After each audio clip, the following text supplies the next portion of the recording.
Hello friends, welcome to my home kitchen. ઉપવાસમાં ખાઈ શકાય તેવી ફરાળી બટાકાની આલુ ટિક્કીની રેસીપી લઈને આવી છું. તો ચાલો શરૂ કરીએ આલુ ટિક્કી બનાવવાનું. તે માટે સૌથી પહેલાં મેં 10 નંગ બટાકાને બાફી લીધા છે. 2 ચમચી મરી, 4-5 લીલા મરચાં, લીંબુ, કટકો આદુ, કોથમીર અને અડધી વાટકી જેટલો આરા લોટ લીધું છે. સાથે અડધી વાટકી જેટલા શિંગદાણા લેવા. જો તમને આમાં તલનો ઉપયોગ કરવો હોય તો અડધી વાટકી તલ પણ લઈ શકો. હવે સૌથી પહેલાં ખાંડણી દસ્તા વડે મરીને અધકચરા વાટી લેવા. મરીનો બહુ બારીક પાવડર નથી બનાવવાનો, પણ સામાન્ય અધકચરા વાટી લેવાના છે. ત્યારબાદ મરચાંને પણ ખાંડણી દસ્તા વડે વાટી લેવા. આ મરચાંને તમે મિક્સર જારમાં પણ ક્રશ કરી શકો, પણ થોડા અધકચરા જ વાટવાના છે, જેથી કરીને ખાંડણી દસ્તામાં સારા તેવા ક્રશ થાય છે.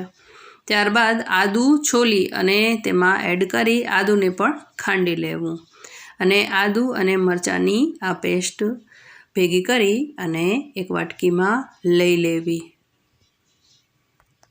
ત્યારબાદ શિંગદાણાને પણ ક્રશ કરી લેવા. તો આ શિંગદાણા છે તેને થોડા રોસ્ટ કરી અને ત્યારબાદ ક્રશ કરી લેવા. તો આ શિંગદાણાને મેં મિક્સર જારમાં ક્રશ કર્યા છે. હવે બાફેલા બટેકા ઠંડા પડી ગયા છે, તો તેની છાલ કાઢી અને એક મિક્સિંગ બાઉલમાં લઈ લઈએ. આ ટિક્કી બનાવવા માટે તમે બાફેલા બટાકાની જગ્યાએ શક્કરિયાનો પણ ઉપયોગ કરી શકો.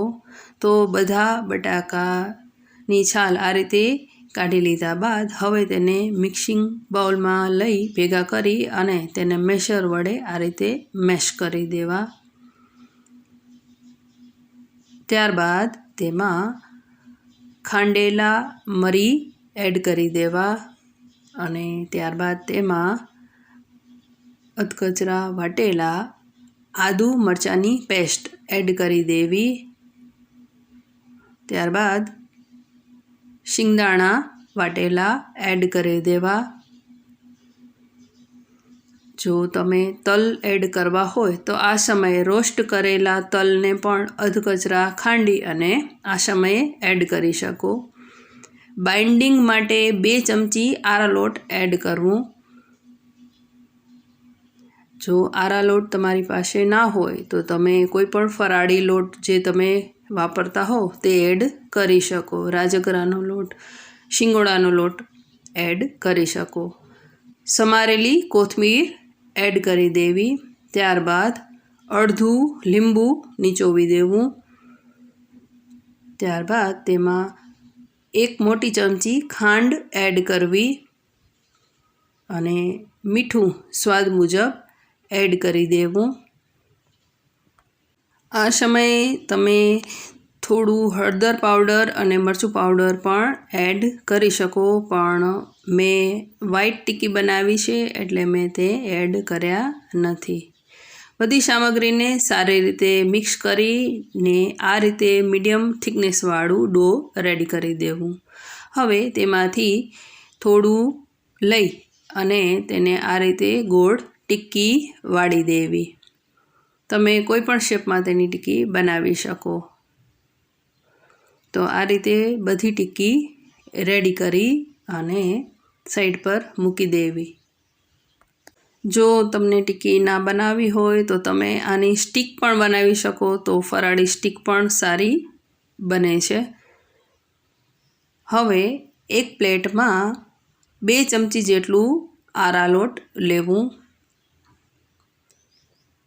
ગેસ ઓન કરી અને એક નોનસ્ટિક પેનને ગરમ થવા મૂકી દેવું.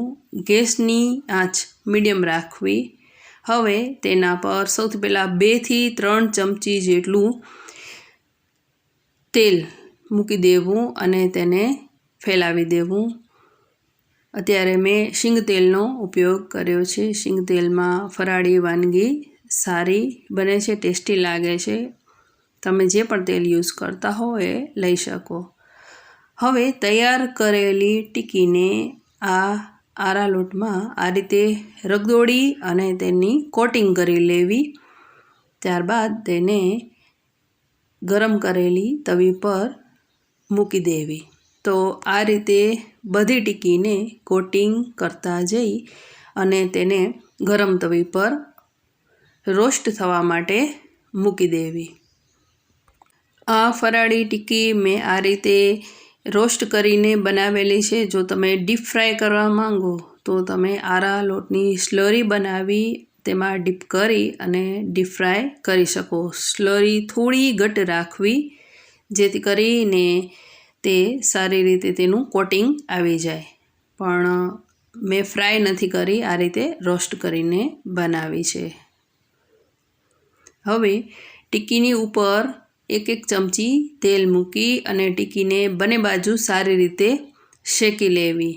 આ ટિક્કી ગોલ્ડન બ્રાઉન થાય ત્યાં સુધી તેને શેકી લેવી। ત્યારબાદ તેને એક ડીશમાં લઈ લેવી। તો આ ફરાળી આલુની ટિક્કી રેડી છે। આ જ રીતે બધી ટિક્કી રેડી કરી દેવી। બધી ટિક્કી મેં પ્લેટમાં લઈ લીધી છે। આ ટિક્કીને તમે ફરાળી ગ્રીન ચટણી સાથે ટમેટો કેચઅપ જોડે ખાઈ શકો, પણ તેની અત્યારે આપણે પ્લેટિંગ કરીએ। તે માટે એક પ્લેટમાં 4 ટિક્કી મૂકીએ। ટિક્કીને સર્વ કરવા માટે મેં દહીંમાં ખાંડ થોડી એડ કરી અને મીઠું દહીં રેડી કર્યું છે। તો આ ટિક્કી પર હવે તે દહીં મૂકી દઈએ।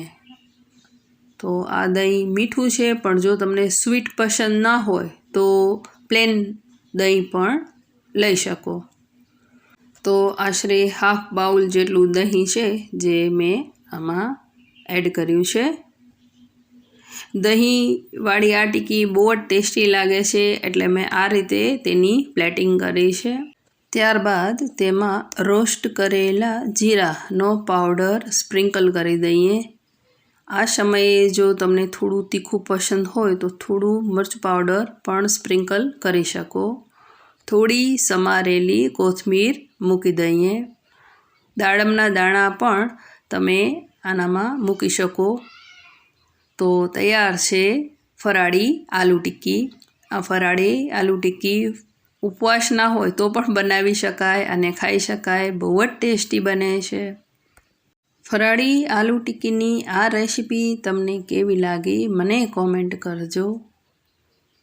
ફરી મળીશું નવા વિડીયો સાથે, ત્યાં સુધી આવજો।